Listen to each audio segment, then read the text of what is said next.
Allahu Allahu Allahu Allah Allahu Allahu Allahu Allah Allahu Allahu Allahu Allah. Bismillahirrahmanirrahim. Alhamdulillahi rabbil alamin. Nahmaduhu wa nasta'inuhu wa nastaghfiruh wa na'udzu billahi min shururi anfusina wa sayyiati a'malina. May yahdihillahu fala mudilla lahu wa may yudlil fala hadiya lahu. Ashhadu an la ilaha illallah wahdahu la sharika lahu wa ashhadu anna Muhammadan 'abduhu wa rasuluhu la nabiyya wa la rasula ba'dahu.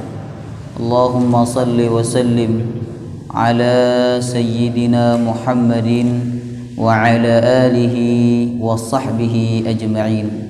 Subhanaka la ilma lana illa ma 'allamtana innaka antal alimul hakim. Allahumma inna nas'aluka ilman nafi'a wa rizqan tayyiba wa 'amalan mutaqabbala. Allahumma ja'alna wa auladana wa dhurriyyatina min ahlil Qur'an. Amin ya rabbal alamin. Assalamualaikum warahmatullahi wabarakatuh.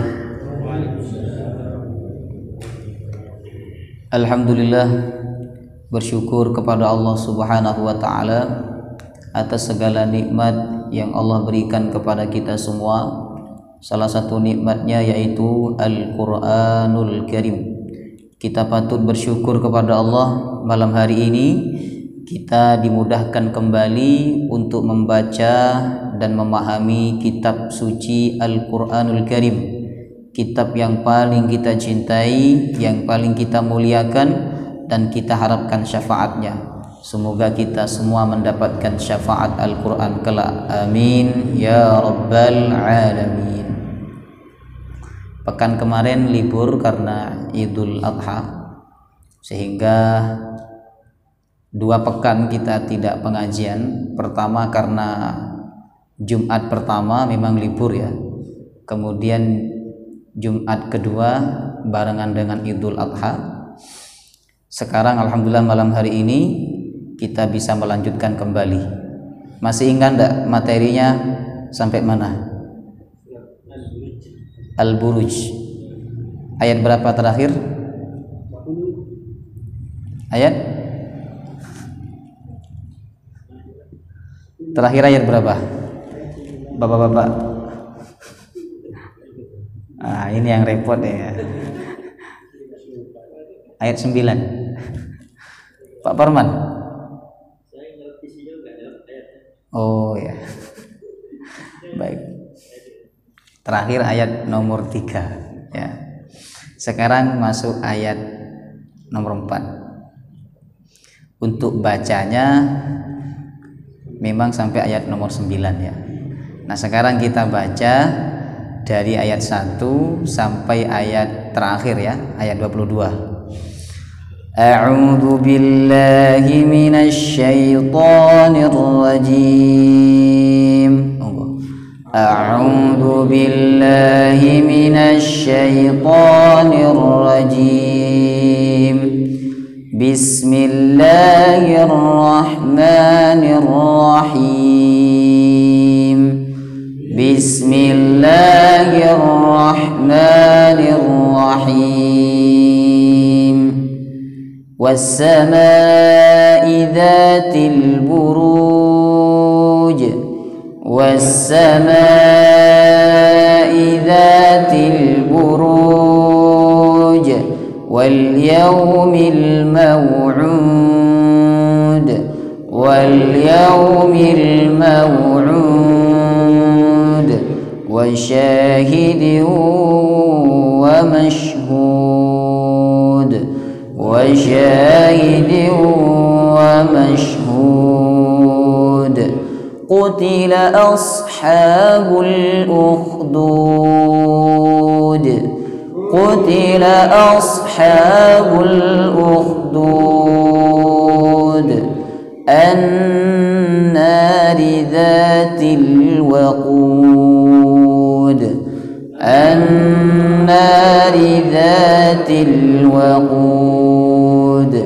إذ هم عليها قعود إذ هم عليها قعود وهم على ما يفعلون بالمؤمنين شهود وهم على ما يفعلون بالمؤمنين شهود وما نقموا منهم إلا أن يؤمنوا بالله العزيز الحميد وما نقموا منهم إلا أن يؤمنوا بالله العزيز الحميد الذي له ملك السماوات والأرض الذي له ملك السماوات والأرض والله على كل شيء شهيد والله على كل شيء شهيد إن الذين فتنوا المؤمنين والمؤمنات ثم لم يتوبوا إن الذين فتنوا المؤمنين والمؤمنات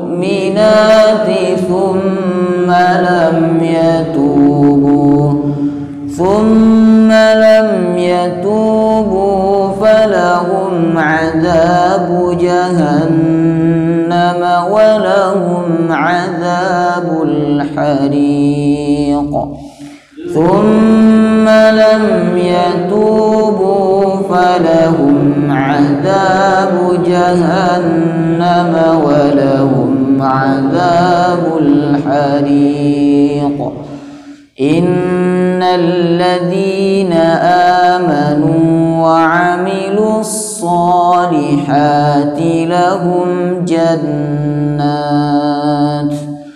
إن الذين آمنوا وعملوا الصالحات لهم جنات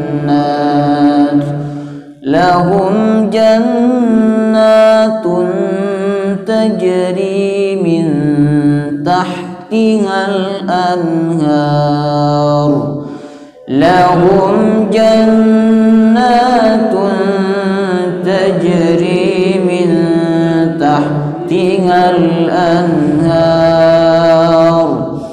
ذلك الفوز الكبير ذلك الفوز الكبير إن بطش ربك لشديد إن بطش ربك لشديد إنه هو يبدئ ويعيد إنه هو يبدئ ويعيد وهو الغفور الودود وهو الغفور الودود ذو العرش المجيد ذو العرش المجيد فعال لما يريد فعال لما يريد هل أتاك حديث الجنود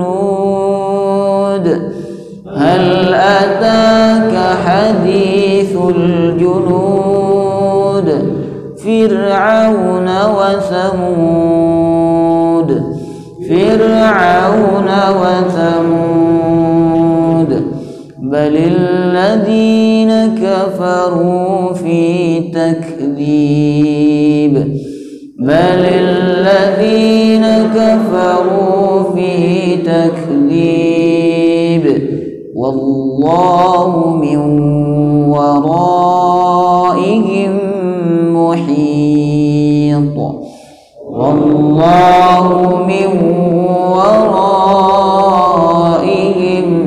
محيط بل هو قرآن مجيد هو قرآن مجيد في لوح محفوظ.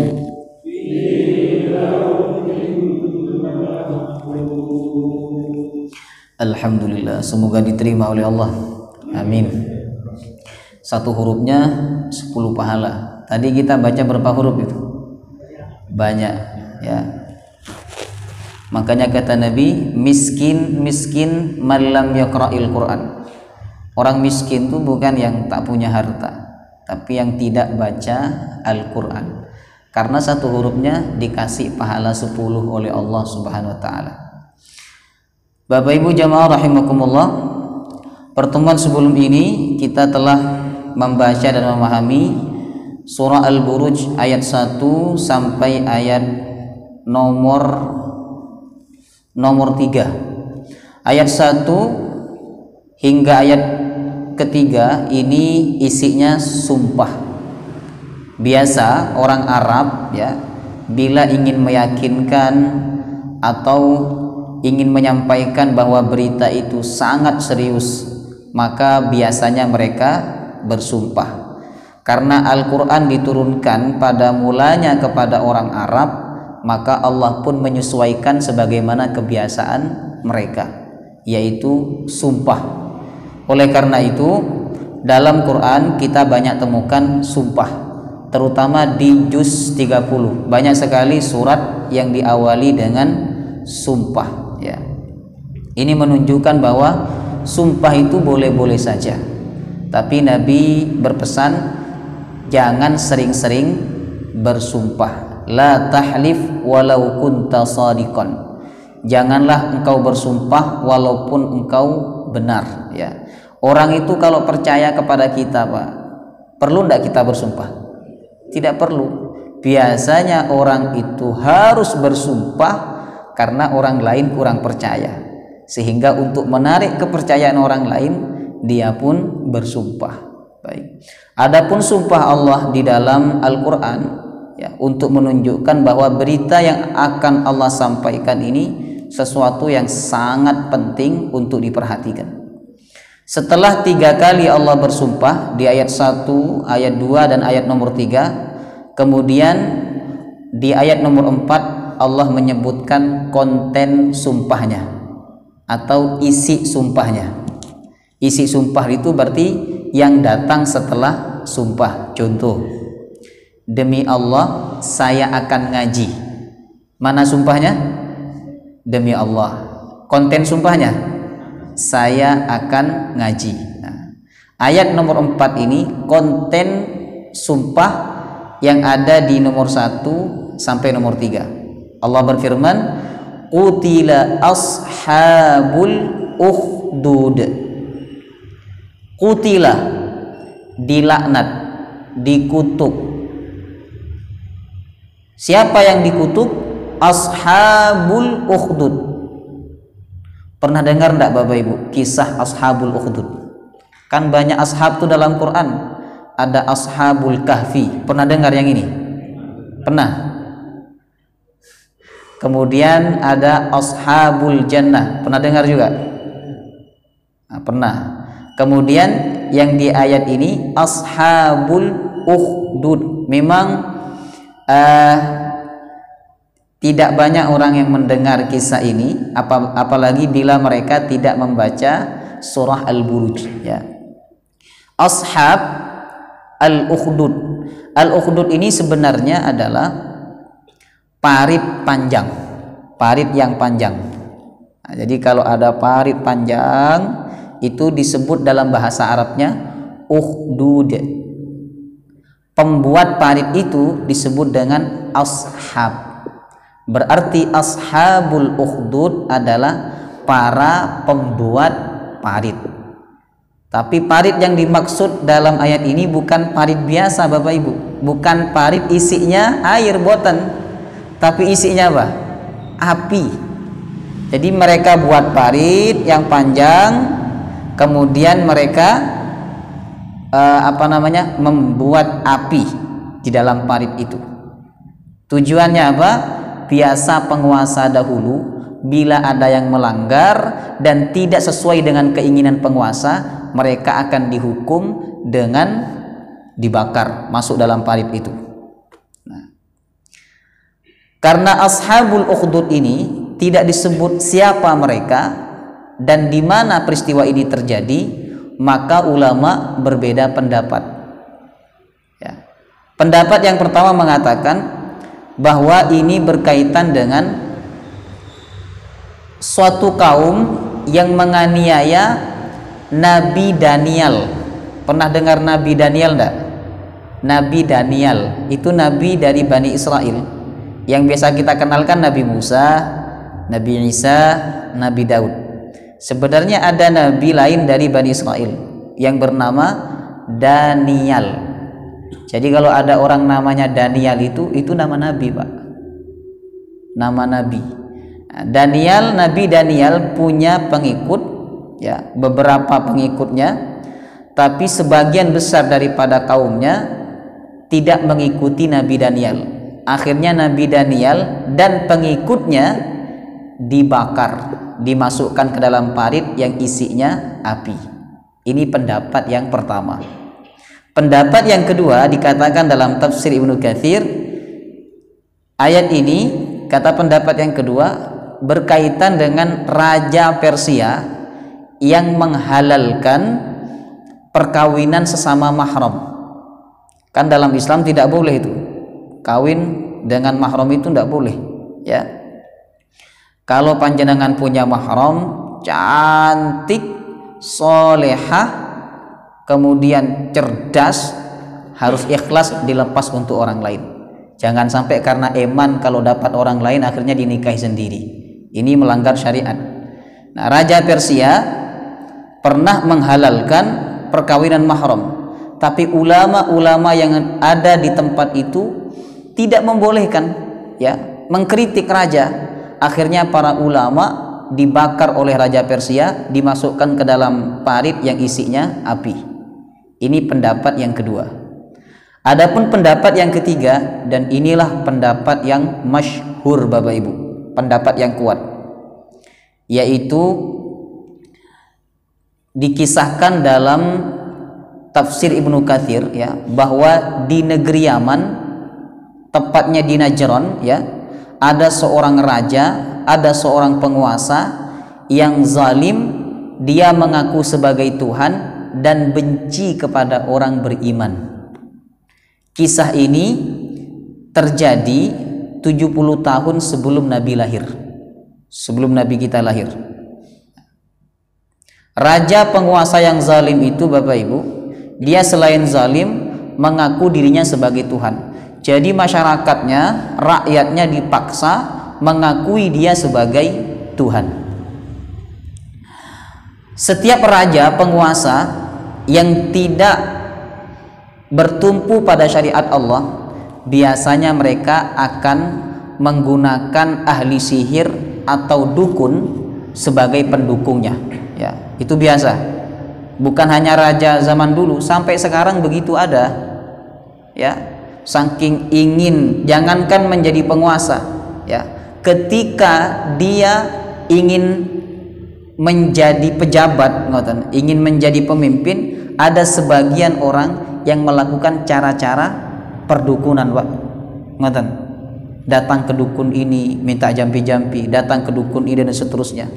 Itu bukan hal yang baru, dari dulu sudah ada. Ya, jadi seorang raja, seorang pemimpin yang tidak bertumpu pada syariat Allah biasanya menggunakan dukun atau ahli sihir sebagai pendukungnya, ya. Nah, raja yang zalim tersebut dia memiliki ahli sihir yang usianya sudah tua, sudah sepuh, ya. Sehingga ahli sihir itu meminta kepada raja untuk didatangkan anak muda yang dapat diajarkan ilmu sihir sebagai penerus sihirnya. Ngaten. Dan yang diminta oleh ahli sihir itu gulam, disebutkan dalam tafsirnya gulam. Gulam itu usia 3 sampai 7 tahun. Karena memang mengajari anak usia 3 sampai 7 tahun itu lebih cepat, Pak. Lebih cepat nangkapnya dan juga lebih panjang ingatannya. Nah, beda dengan usia-usia yang sudah di atas 20 ke atas, 20 ya, 20, 25, 30. Pikiran sudah sibuk. Sibuk dengan apa kalau usia 20 itu? Ya, kalau anak muda biasanya sibuk dengan cari jodoh. Nanti sudah ketemu dengan jodohnya, udah menikah, sibuk cari kerja. Udah bekerja, sibuk dengan pekerjaannya. Sibuk dengan dunia. Makanya belajar di usia-usia 20 ke atas, apalagi usia seperti panjenengan ini, susah untuk fokus, susah, ya. Fokusnya sebentar. Di sini fokus, habis ini hilang. Tapi masih mending daripada tidak belajar sama sekali, ya. Baik. Maka ahli sihir itu meminta kepada raja untuk didatangkan gulam, anak muda usia 3 sampai 7 tahun, agar dia nantinya bisa melanjutkan perjuangan sihirnya, ya. Jadi ada orang itu mengajarkan keburukan supaya yang diajarkan itu melanjutkan keburukannya. Nah, maka kita yang baik-baik, yang punya ilmu baik-baik, harus semangat mengajarkan kebaikan supaya kebaikan ini tetap dilanjutkan oleh orang-orang setelah kita. Maka didatangkanlah anak muda. Kemudian ditugaskan anak muda itu untuk menemui ahli sihir setiap hari. Ya. Anggaplah misalnya dijadwalkan setiap hari dia harus datang jam 7 pagi. Nah, maka dia berangkat dari rumahnya ke rumah ahli sihir. Di tengah-tengah perjalanan, Bapak Ibu, ya, dia bertemu dengan seorang rahib. Rahib itu orang ahli agama, anggaplah kiai, ya. Jadi saya nanti akan selalu menyebut kiai ke belakangnya, tidak menyebut dengan istilah rahib. Dia bertemu dengan seorang kiai. Kiai itu ahli ibadah, ahli agama. Maka pemuda itu tertarik, ya, tertarik. Akhirnya dia mampir ke rumahnya si kiai, mampir dulu, ya. Mampir setengah jam lah berdialog. Kemudian si kiai itu mengajarkan agama kepada anak muda tersebut. Setelah setengah jam dia berangkat sampai ke rumah ahli sihir. Tentu sampainya telat, ya toh. Nah, harusnya dia sampai jam 7, ternyata dia sampai ke rumah ahli sihir itu jam 7.30. Akhirnya ahli sihir itu marah. Maka sama ahli sihirnya dipukul. Jadi pendidikan orang dulu itu memang keras, ya. Orang dulu tuh pendidikannya keras. Termasuk juga guru-guru ngaji dulu kan tidak selembut sekarang. Kalau sekarang keras sedikit dilaporkan, betul enggak?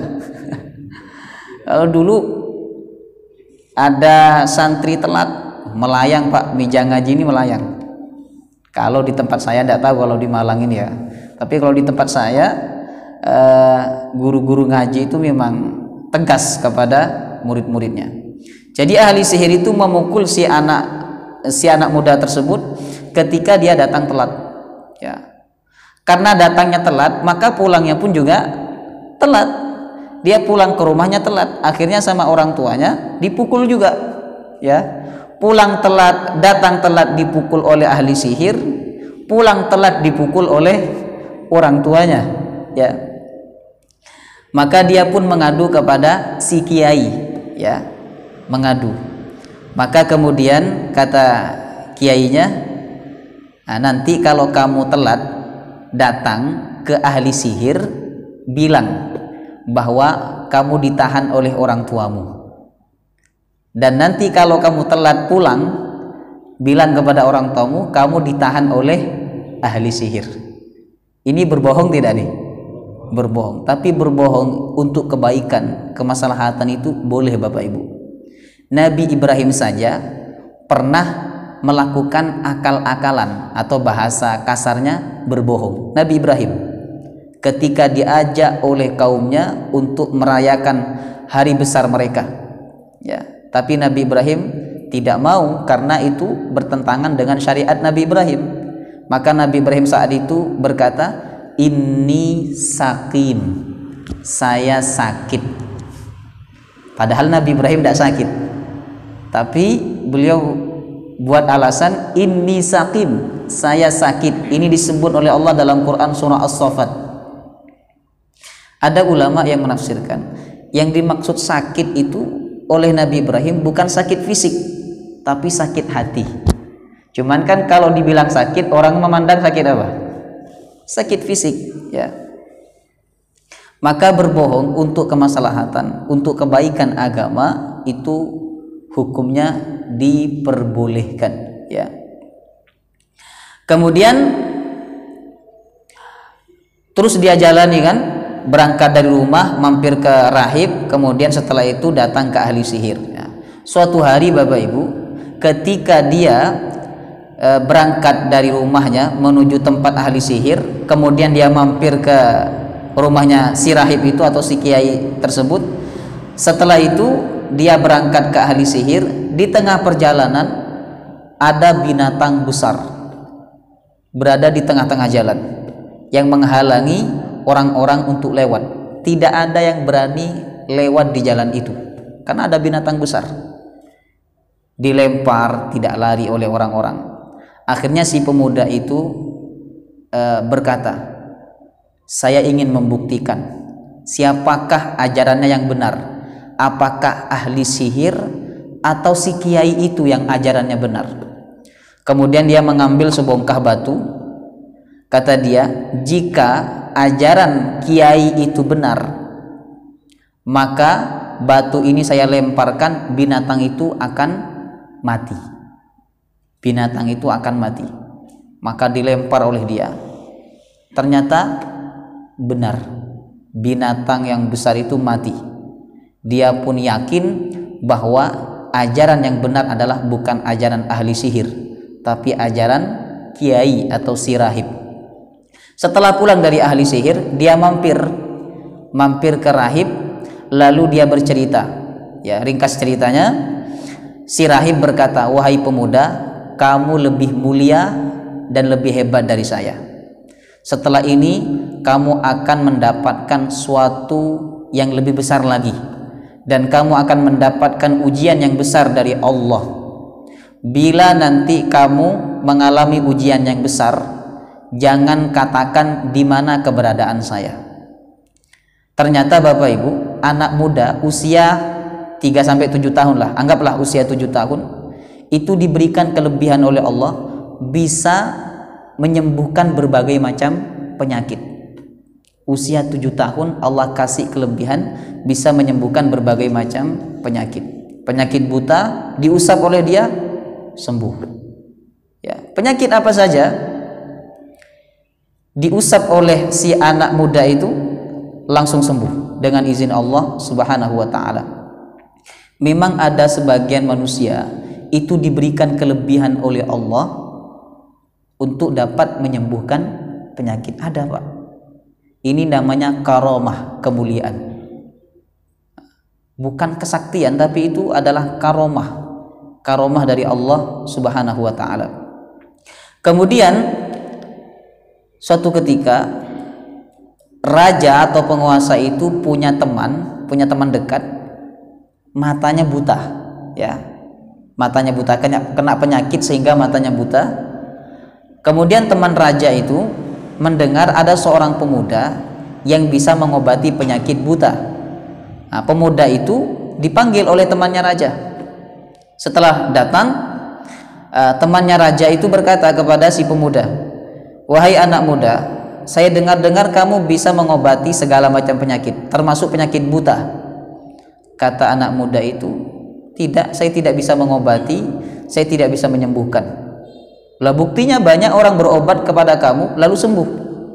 Kata si anak muda itu, yang menyembuhkan bukan saya, tapi yang menyembuhkan adalah Allah. Anak muda itu mengajarkan kepada kita semua, tidak boleh menyandarkan penyembuhan kepada selain Allah. Tidak boleh kita berkata, saya minum obat ini sembuh, saya minum obat ini sembuh, berarti dia menyandarkan kesembuhan kepada obat. Tidak boleh. Itu kalau dalam ilmu tasawufnya Bapak Ibu, ini termasuk ucapan yang syirik, karena dia menggantungkan kesembuhan terhadap obat. Harusnya dia berkata, alhamdulillah ya, perantara minum obat ini Allah berikan kesembuhan kepada saya. Begitu. Maka anak muda itu berkata, saya tidak bisa menyembuhkan, yang bisa menyembuhkan hanya Allah. Temannya raja itu bertanya, siapa itu Allah? Kata anak muda, Allah itu adalah Tuhanku dan Tuhanmu. Kemudian, bisakah engkau menyembuhkan penyakit butaku wahai anak muda? Kata anak muda, tidak bisa, kecuali Allah yang bisa menyembuhkan. Kalau kamu ingin sembuh, kata si anak muda, kamu harus beriman kepada Allah Subhanahu wa taala. Maka temannya raja itu beriman kepada Allah, dia bersyahadat. Setelah itu si anak muda berdoa kepada Allah, lalu mengusap matanya. Tiba-tiba matanya sembuh, bisa melihat kembali. Ya. Kemudian temannya raja itu datang kepada raja, datang kepada penguasa. Penguasa atau raja itu heran, loh, matamu kok sudah sembuh? Kepada siapa kamu berobat? Siapa yang sudah menyembuhkan kamu? Temannya raja itu menjawab, Allah. Siapa itu Allah? Kata raja, Allah itu Tuhanku dan Tuhanmu. Kata raja, adakah Tuhan selain aku? Adakah Tuhan selain aku? Temannya raja itu tetap menjawab, Allah Tuhanku dan Tuhanmu. Akhirnya dia dibunuh oleh raja. Ya.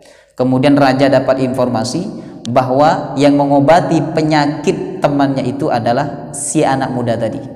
Maka si anak muda itu dipanggil. Wah, dipanggil. Kemudian ditanya, wahai anak muda, siapa Tuhanmu? Allah. Adakah Tuhan selain aku? Ada, Allah.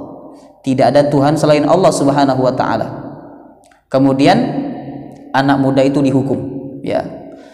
Si raja memanggil beberapa pasukannya untuk menghukum si anak muda ini. Pertama, Bapak Ibu, dibawa ke gunung, dibawa naik ke atas gunung, kemudian dijatuhkan. Ternyata anak muda itu tetap hidup. Dibawa ke laut, dijatuhkan dalam laut, tetap hidup. Ya, akhirnya raja heran, kok bisa?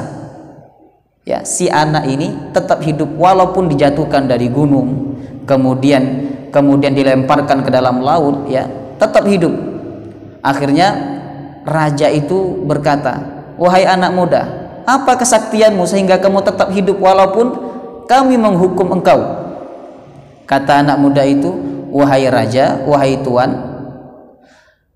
kamu tidak akan dapat membunuh saya kecuali kamu melakukan apa yang saya perintahkan. Kalau kamu melakukan apa yang saya perintahkan, barulah kamu dapat membunuh saya. Maka saat itu raja berkata, apa perintahnya? Kamu kumpulkan semua rakyatmu di suatu lapangan, kemudian setelah itu salib, saya disalib, kata anak muda itu. Setelah saya disalib, kemudian dipanah. Tapi sebelum dipanah, sebutlah nama Allah. Sebelum dipanah, sebutlah nama Allah. Maka raja melakukan itu. Okelah. Nah, setelah masyarakat sudah berkumpul, rakyatnya sudah berkumpul, dia pun disalib, kemudian dipanah. Panahan yang pertama, Bapak Ibu, yang memanah itu tidak sebut nama Allah, maka tidak tepat sasaran. Yang kedua juga demikian. Pemuda itu mengingatkan, sebutlah nama Allah. Sebutlah nama Allah, Tuhanku dan Tuhan kalian semua, maka kalian akan dapat membunuh saya. Maka saat itu yang bertugas menyebut nama Allah. kemudian si pemuda itu meninggal dunia. Masyarakat yang menyaksikan, rakyat yang menyaksikan langsung beriman kepada Allah Subhanahu wa taala. Pelajarannya apa di sini? Boleh mengorbankan diri kita demi menyelamatkan akidah banyak orang. Itu boleh. Ya. Mengorbankan nyawa kita demi menyelamatkan akidah banyak orang.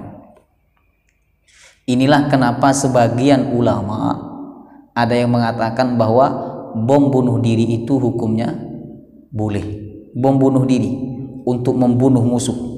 Ya, ada sebagian pendapat ulama itu hukumnya diperbolehkan. Jadi mengorbankan nyawa kita sendiri untuk menyelamatkan akidah orang banyak, ini perkara yang diperbolehkan. Maka semua rakyat yang menyaksikan saat itu Bapak Ibu, semuanya mereka beriman. Ketika mereka beriman, akhirnya apa? Raja marah, raja murka. Maka raja memaksa mereka untuk kembali kepada agama sebelumnya, yaitu tetap mengakui raja sebagai Tuhan. Tapi ternyata rakyatnya tidak mau, ya. Maka raja memerintahkan prajuritnya, memerintahkan anak buahnya untuk membuat parit. Nah, ini kita sampai kepada ashabul ukhdud. Membuat mereka menggali parit beberapa hari, kemudian diisi dengan api, ya, kayu bakar yang besar-besar. Kemudian setelah api itu menyala, rakyatnya yang beriman kepada Allah Subhanahu wa taala dipanggil oleh raja dan disuruh berdiri di pinggir parit itu. Nah, kemudian raja ngasih pilihan, tetap mempertahankan keyakinannya atau kembali kepada agama sebelumnya.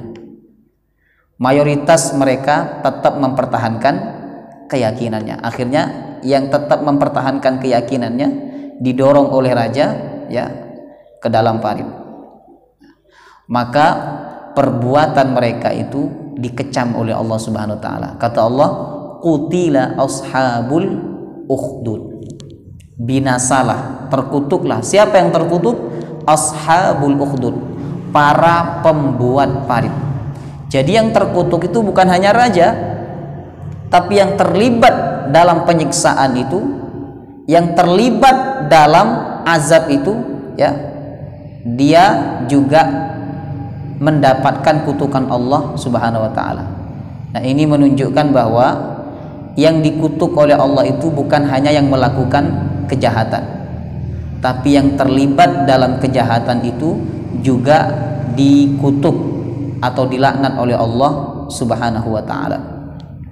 Kemudian Allah berfirman, an-nari dzatil waqud. Parit itu isinya api, dzatil waqud, yang berkobar-kobar, ya, api berkobar-kobar. Idhum 'alaiha qu'ud. Ketika itu mereka duduk di sampingnya parit. Yang dimaksud mereka di sini adalah raja dan para menterinya duduk di dekat parit itu. Apa yang dilakukan oleh mereka? Wa hum 'ala ma yaf'aluna bil mu'minina syuhud. Mereka menyaksikan apa yang mereka lakukan terhadap orang-orang beriman. Duduk di dekat parit itu menyaksikan orang beriman dimasukkan ke dalam parit api, ya. Ada sebagian ulama mengatakan bahwa ketika mereka dimasukkan ke dalam api itu, sebelum dimasukkan Allah sudah cabut nyawanya. Allah sudah cabut nyawanya, sehingga mereka ketika masuk ke dalam api itu sudah dalam keadaan mati, ya, supaya mereka tidak merasakan panasnya api itu. Akhirnya Allah cabut terlebih dahulu nyawanya. Kenapa mereka tidak takut Bapak Ibu? Padahal mereka kan baru beriman, itu hitungannya kan baru beriman itu mereka. Kenapa mereka tidak takut? Karena yang ada di kepala mereka itu bukan api yang ada di dalam parit itu, tapi api apa? Api neraka. Orang itu Pak, kalau takut kepada api neraka, maka api dunia itu dia tidak takut. Ya, bila dia melepaskan imannya, karena takut kepada api dunia, maka ada api neraka yang siap untuk membakar dia selama-lamanya. Makanya ketika dia ingin melepaskan imannya, dia ingat api neraka, akhirnya dia mempertahankan imannya. Ketika orang itu melihat api neraka Allah, ingat api neraka Allah, maka api dunia tidak ada apa-apanya, ya. Sebagaimana sahabat Nabi, ya, banyak sahabat Nabi yang disiksa, disetrika punggungnya Bapak Ibu, ya, untuk melepaskan iman mereka, tapi tetap mereka pertahankan. Kenapa? Karena mereka lebih takut kepada api neraka Allah dibandingkan api dunia, ya. Kemudian wa ma naqamu minhum illa ayyuminu billahil azizil hamid. Wa ma naqamu minhum, mereka tidaklah mengazab orang-orang beriman itu illa ayyuminu billahil azizil hamid, kecuali karena orang-orang beriman itu percaya kepada Allah Al-Aziz yang maha perkasa, Al-Hamid yang maha terpuji. Jadi alasan mereka itu disiksa oleh raja bukan karena berzina, bukan karena korupsi, bukan karena mengambil uang negara, bukan, tapi karena beriman kepada Allah Subhanahu wa ta'ala.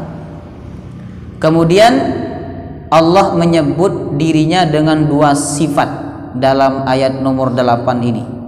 Yang pertama Al-Aziz yang maha perkasa, yang kedua Al-Hamid yang maha terpuji.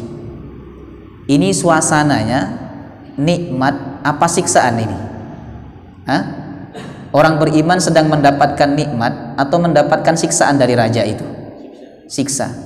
Tapi Allah menyebut dirinya sebagai maha terpuji, padahal biasanya kita memuji Allah itu bila dapat apa? Bila dapat apa? Dapat nikmat, kan? Tapi dalam ayat ini Allah menyebut dirinya dengan sifat terpuji, Al-Hamid. Ini kata ulama tafsir untuk menunjukkan bahwa dalam kondisi apapun kita harus tetap memuji Allah Subhanahu wa ta'ala. Makanya dalam hadis dikatakan Nabi itu kalau dapat nikmat beliau memuji Allah, dapat susah beliau juga memuji Allah. Dapat nikmat memuji Allah, tidak dapat nikmat tetap memuji Allah. Hanya saja redaksinya berbeda. Kalau sedang dapat nikmat, dapat ketenangan, dapat kebahagiaan, Nabi memujinya dengan kalimat Alhamdulillahilladzi bi ni'matihi tatimmus shalihat. Ini pujian kalau dapat apa? Nikmat. Hafal enggak Bapak Ibu? Alhamdulillahilladzi, loh, enggak hafal. Alhamdulillahilladzi bi ni'matihi tatimmus shalihat. Ya. Tapi yang simpel alhamdulillah, itu yang simpel itu. Paling simpel. Tapi kalau kita ingin ikut sunnah Nabi secara sempurna, baca dengan kalimat yang sempurna. Alhamdulillahilladzi bi ni'matihi tatimmus shalihat. Gimana kabarnya Pak? Ternyata panjenengan saat itu dalam keadaan sehat. Jawabnya Alhamdulillahilladzi bi ni'matihi tatimmus shalihat. Gimana kabar usahanya? Ternyata saat itu dalam keadaan lancar, laris manis. Jawabnya Alhamdulillahilladzi bi ni'matihi tatimmus shalihat. Tapi kalau dalam keadaan yang menyusahkan hati, tetap memuji Allah dengan redaksi Alhamdulillah ala kulli hal. Panjangan yang mana? Yang pertama apa yang kedua? Nah, panjangan yang pertama ya. Nah, yang kedua ringkas Alhamdulillah ala kulli hal. Gimana kabarnya? Saat itu panjenengan sedang dalam keadaan sakit, tetap alhamdulillah. Alhamdulillah ala kulli hal. Allah kasih penyakit kepada saya, alhamdulillah ala kulli hal. Ya, ditanya tentang kabar usahanya, bagaimana usahanya? Alhamdulillah ala kulli hal. Nah, jadi orang beriman tuh bisa membedakan mana alhamdulillah ketika orang itu susah, mana alhamdulillah ketika orang itu senang, ya. Kalau alhamdulillahnya senang, menunjukkan senang, itu di ujungnya alladzi bi ni'matihi tatimmus shalihat. Tapi kan sekarang susah kita membedakan, Pak. Karena hanya pakai alhamdulillah. Ditanya kabar, gimana kabar? Alhamdulillah. Nah, ditanya besok, alhamdulillah lagi. Jadi kita susah membedakannya. Ini dalam keadaan susah apa dalam keadaan senang ini? Dalam keadaan sehat apa dalam keadaan sakit? Karena setiap ditanya jawabannya hanya alhamdulillah. Baik. Maka dalam ayat ini Allah menyebut dirinya dengan sifat Al-Hamid, ya. Walaupun ini menceritakan suasana orang beriman yang mendapatkan siksaan dari raja yang zalim. Ini untuk menunjukkan bahwa dalam suasana apapun, sekalipun dalam suasana yang sulit, dalam suasana yang tidak menyenangkan, kita harus tetap yakin dan menganggap Allah itu sebagai Al-Hamid. Alhamdulillah. Wallahu ta'ala alam bisawab. Untuk ayat nomor 9 dan seterusnya kita akan lanjut di pertemuan yang akan datang.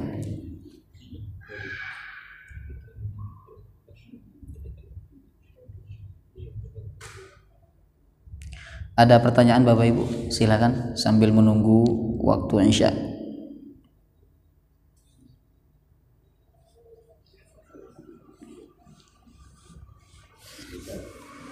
Silakan.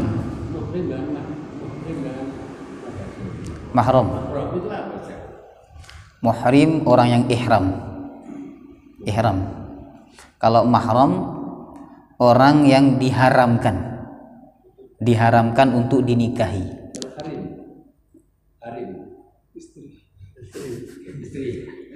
Nah, harim itu sama sebenarnya ya. Nah, cuman bahasa biasanya disingkat jadi harim, dikerenkan jadi harim. Tapi yang tepat bahasa Arabnya bukan harim, mahram ya. Cuman orang Arab ya, apalagi Arab Indonesia itu biasanya orang Arab, orang Indonesia tapi pakai bahasa Arab begitu. Itu nyebutnya bukan mahram tapi harim. Ya, mahram itu adalah orang yang haram untuk dinikahi. Kalau muhrim orang yang sedang ihram, pakai baju ihram, itu muhrim itu. Ya. Jadi bahasa Arab itu beda harokat bisa beda makna. Ya, beda harokat bisa beda makna. Samalah dengan bahasa Jawa. Luru dengan loro apa bedanya? Luru dengan loro. Apa? Apa? Loro. Luru dua.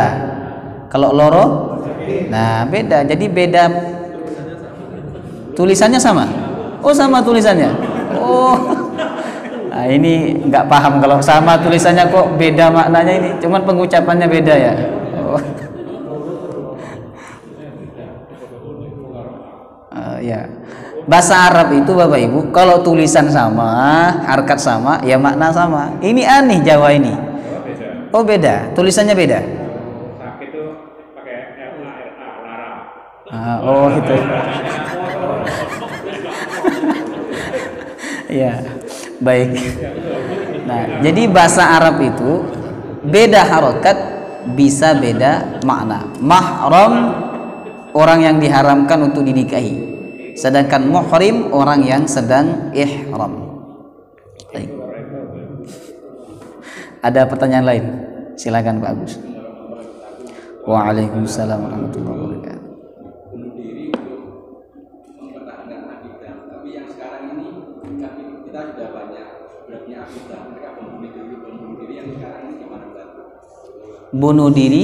Membunuh diri yang sekarang ini kan dulu kan zaman dulu kan bunuh diri untuk mempertahankan akidah supaya kalian ikut semua. Tapi itu masa yang sekarang ini dengan adanya bom bunuh diri di mana-mana itu gimana?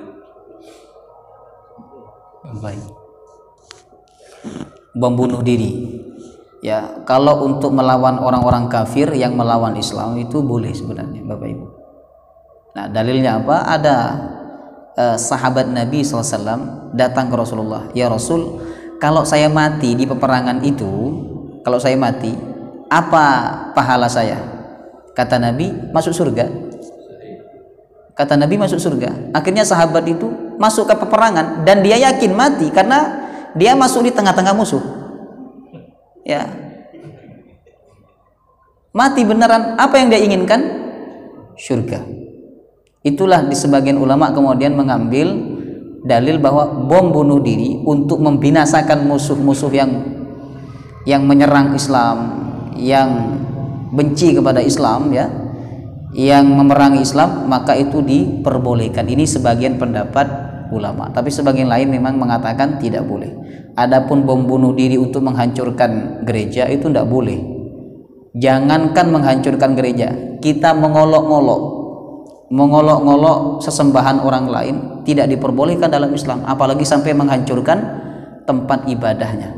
Ya, menendang sesajen mereka itu tidak boleh. Nendang sesajen yang pernah terjadi di mana itu? Di Gunung Semeru. Ya, itu kan keyakinan mereka, ya. Keyakinan mereka. Jangan sampai kita mengganggu keyakinan mereka. Jangankan mengganggu, sekedar mengejek saja tidak boleh. Ya. Jika bunuh diri, ya, yang semacam itu saja tidak diperbolehkan, apalagi bunuh diri karena masalah pribadi, ya, masalah cinta akhirnya bunuh diri, masalah utang karena utangnya banyak, ya, utang online-nya banyak, dikejar-kejar sama debt collector, ya, mau lari kemana tetap didapat, akhirnya bunuh diri, ya. Bunuh diri itu termasuk dosa besar, Bapak Ibu. Ya, kalaupun panjenengan tidak kuat hidup ini, Nabi mengajarkan doa. Kata Nabi, berdoalah engkau, ya Allah, jika hidup ini menambah kebaikan kepadaku, panjangkan umurku. Jika tidak menambah kebaikan, ya Allah, segerakan ajalku. Itu. Tapi minta mati secara langsung, ya Allah, wafatkan hamba. Hamba sudah tidak kuat dengan hidup ini, ya Allah. Itu tidak boleh, ya. Tidak boleh seperti itu. Haram hukumnya. Wallahu taala alam bisawab. Subhanakallahumma bihamdika asyhadu an la ilaha illa anta astaghfiruka wa atubu ilaik. Wassalamu alaikum warahmatullahi wabarakatuh.